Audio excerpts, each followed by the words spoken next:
Hi all of U. നമ്മൾ +2 ഇംഗ്ലീഷിലെ important ആയ ഒരു 5 ചോദ്യങ്ങളാണ് പറയുന്നത്. ഒന്ന് character sketch, Hasan, Maggie, Gupta, ഈ 3 ആളുകളുടെയും ഇമ്പോർട്ടൻ്റ് ആണ്, അത് പഠിച്ചിട്ട് പോവാം.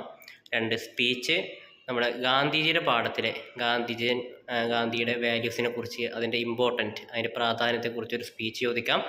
അതേപോലെ തന്നെ വുമൺ എംപവർമെൻറ്റ് അല്ലെങ്കിൽ വുമൺ എംപവർമെൻറ്റിൽ നമ്മുടെ എഡ്യൂക്കേഷൻ്റെ പങ്ക് എന്നൊക്കെ പറഞ്ഞിട്ട്, അല്ലെങ്കിൽ 3 L's ഓഫ് എംപവർമെൻറ്റ് എന്നൊക്കെ പറഞ്ഞിട്ട് സ്പീച്ച് ചോദിക്കാം.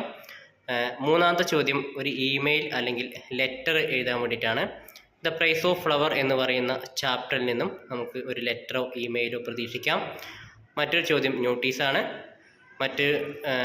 ഒരു സ്കൂളിൽ നമ്മുടെ എന്തെങ്കിലും പ്രോഗ്രാം, സെമിനാറോ അല്ലെങ്കിൽ ഫിലിം ഫെസ്റ്റിവലോ നടക്കുന്നു എന്ന് പറഞ്ഞിട്ട് ഒരു നോട്ടീസ് എഴുതാൻ വരും. പിന്നെ അപ്രിസിയേഷനാണ്, അത് പുറത്തുനിന്നൊരു പോയിന്റ് തന്നിട്ടും വരാം, നിങ്ങൾക്ക് പഠിക്കാനുള്ളതും വരാം. ഓക്കെ.